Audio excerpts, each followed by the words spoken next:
Hey, I'm back. I decided to go ahead and record this video, and I will go ahead and post it on the same day. So it will be September 18th, Friday, September 18th, when part one and part two of chapter 2 end up getting posted. Where we left off in the last video, I wrapped up talking about the society of the Hebrew people, and we are going to be picking up here with the neighbors of the Israelites. I've mentioned the Philistines earlier. The Philistines lived in the same general region on the coast of the Mediterranean, where the kingdom of Israel, or later the kingdom of Judah, was to the east behind the territory of the Philistines. Again, they initially were a society of raiders that lived along the coast, and then, similar to the way that whether our conception is 100% correct or not of Vikings, the Philistines would have been an Eastern Mediterranean culture that was very similar. They raided up and down the coast. Now they weren't as far reaching. They didn't travel as far as the Norse would have, but they did attack cities up and down the Eastern Mediterranean coast. They had 5 cities established along the Mediterranean coast as they become more settled and land-based. This is when they end up becoming, while the sea was still an important part of their culture, since they put down roots and they start to establish urban centers, you see more or less the society become geared towards farming, because it just supplemented the needs that the people had that maybe the sea and raiding couldn't provide. But as they start to push farther inland to expand the territory that they had to farm, because again, the need for water, the need for arable land where you could grow crops, you might have parts of the land you claimed where crops aren't going to grow very well, and you try to expand out to get more land that would be suitable for farming. That's when they come into conflict with the Israelites. Like I said, the war that began under the reign of Saul, it basically gets settled under the reign of David after the defeat of Goliath, and the Philistines end up being contained along the Mediterranean seaboard. The Phoenicians, which I showed you on the larger map, the Phoenicians were north of the kingdom of Israel, and they were another Semitic-speaking people, so they had similar roots going back to the Akkadians as the Hebrew people did. In the initial settlement that was along, you all are going to be able to see it if I point at the map. I'm kind of dumb sometimes. But if you see where the mouse is, Byblos, Tyre, Sidon, these were the major Phoenician cities until they start to branch out. They come into contact, even though they did have a kingdom on the Mediterranean coast, similar to the Philistines and the Israelites, they maintained their connection to the sea much stronger. They weren't raiders, they were traders. They were merchants. They were fishermen. They were in contact with the people that lived on the island of Cyprus. They had come into contact, had established trading relations with the Egyptians. As time goes on, and you look here on the northwestern coast of Africa, the southern coast of Spain, islands throughout the Western Mediterranean, Phoenicia starts establishing colonies. Tripoli, Carthage. Carthage is going to become very important when we're talking about the rise of the Roman Republic in a few chapters. They end up establishing colonies in southern Spain. And as time goes on, Carthage becomes, and we're talking about, we're moving hundreds of years down the road. Carthage ends up becoming more of the focus of the Phoenician culture. Byblos, Tyre, Sidon, they might still be there, but Carthage ends up becoming the crown jewel, but that's well down the road. The homeland was along the Mediterranean coast. The colonies that they start to establish go from, modern day Libya all the way to the Strait of Gibraltar and into the Atlantic. And you even see that the Phoenicians might not have gotten too far, but they did cross out of the Mediterranean and were known to have contact with the cultures along the northwest coast of Africa. Now, again, they were international sea traders. They set up colonies all throughout the Mediterranean world, had contact with the regions that they didn't colonize. They are best known as transmitters of goods and services, but most importantly, their language. The Phoenicians weren't the first to develop a written language, of course not. We've already talked about that. The Sumerians were with cuneiform. The Egyptians after them with hieroglyphics. But the Phoenicians were the first to have a written language that was not pictographs like the Sumerians, like the Egyptians. They had 22 signs to represent sounds in their speech. That's why the study of spoken language is called phonetics, based off of the Phoenicians. And you get the 22 signs that represented sounds in their speech. We have letters that all of our letters in the alphabet represent sounds. Our alphabet is based off of the Roman alphabet, which is based off of the Greek alphabet, which is based off of the Phoenicians alphabet. You string those signs together, combination of the sounds create words. This type was passed on to the Greeks, and as I said, it goes from the Greeks to the Romans, to the Romans, to the rest of Western civilization, basically.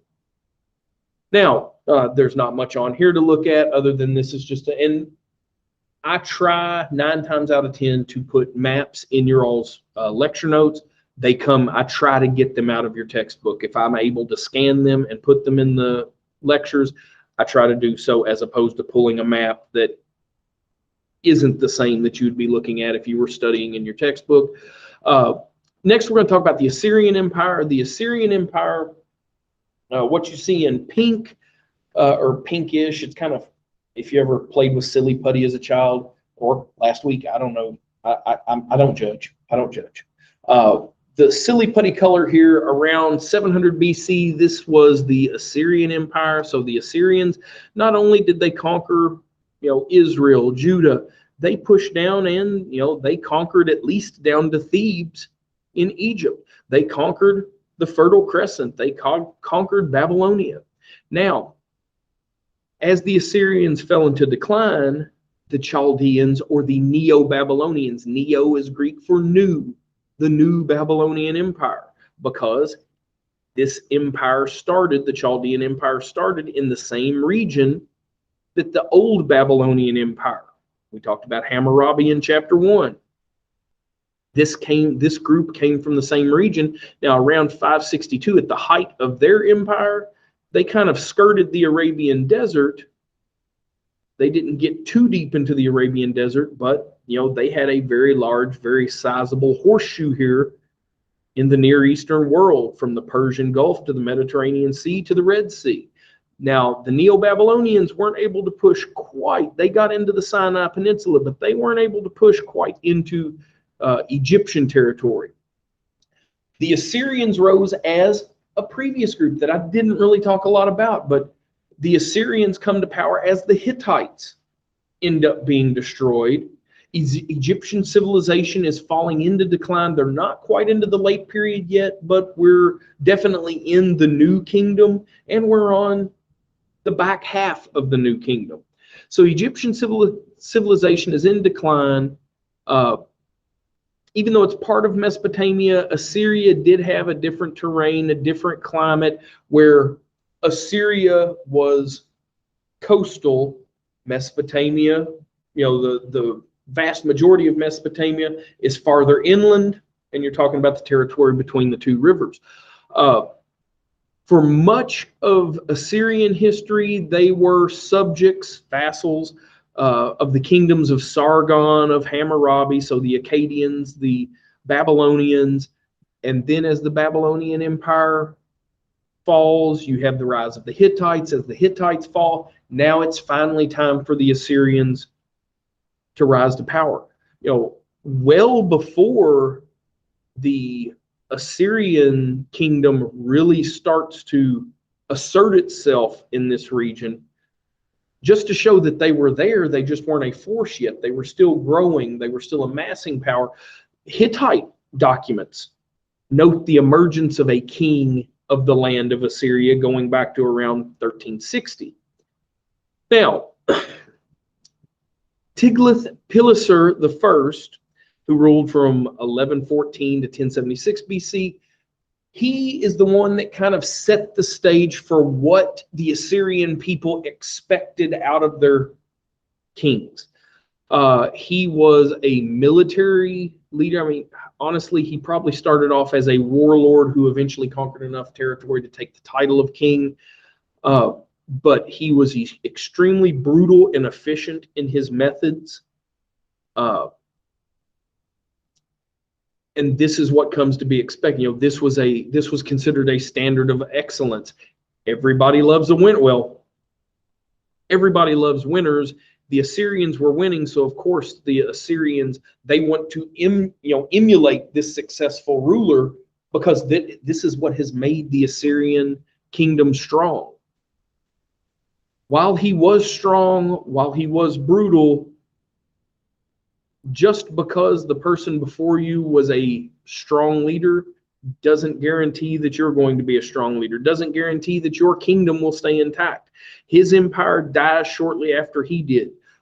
Within 2 generations, the Assyrian kingdom he built had started to fall into decline. The Assyrians, aren't really going to begin to expand again and increase the size of their kingdom to what I showed you on the map earlier, it's not going to begin until the reign of Shalmaneser III, who ruled from 858 until 824 BC. This is when he ends up marching west into Palestine. This is when they start to come into conflict with the kingdom of Israel, south into Babylonia, and again fighting. And that's another thing, is Shalmaneser is going to end up fighting on multiple fronts. He's going to create conflicts where his successors are going to continue to fight wars, and little by little taking chunks of land, increasing the size of the Assyrian Empire. Fighting is going to continue on these frontiers until the reign of Sargon II, who ruled from 720 and 721 BC when he becomes king. Remember what happened around 720. That's when they get tired of taking tribute from the Israelites, and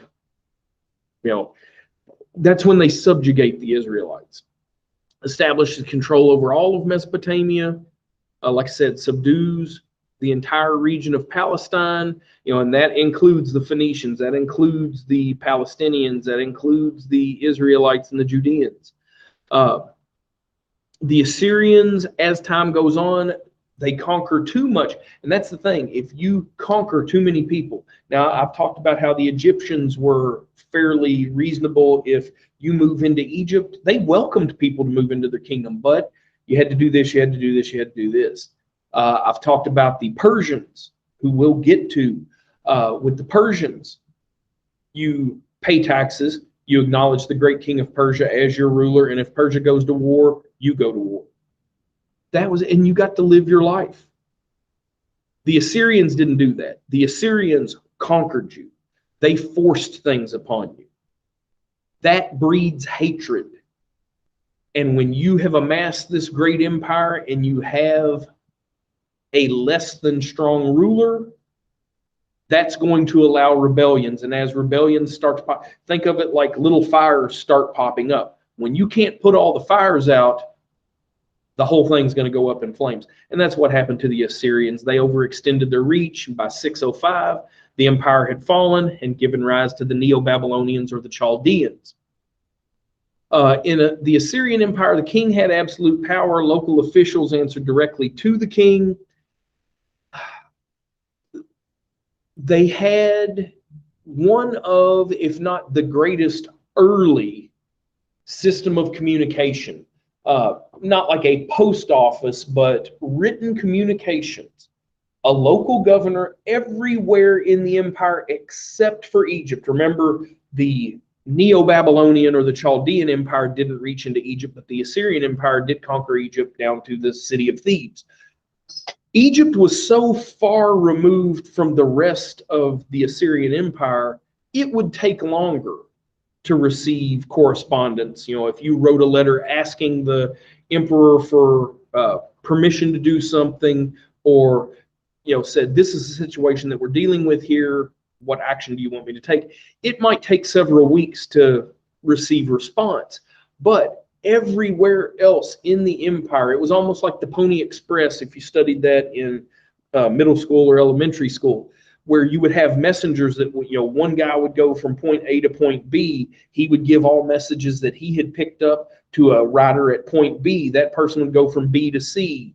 Someone else would take the messages from C to D, drop off the stuff that needed to be delivered to point D, pick up new correspondence. They'd take it to E, and on and on. Within a week, you could receive an answer for whatever your question was, with the exception of if you were posted all the way in Egypt. The Assyrian military, like I said, they were a military powerhouse. That's how they built such a great empire.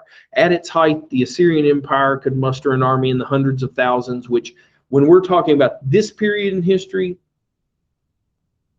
no one else could stand before the Assyrians. Not only were they extremely brutal on the battlefield, they could outnumber you as well. It wasn't just that they were good fighters.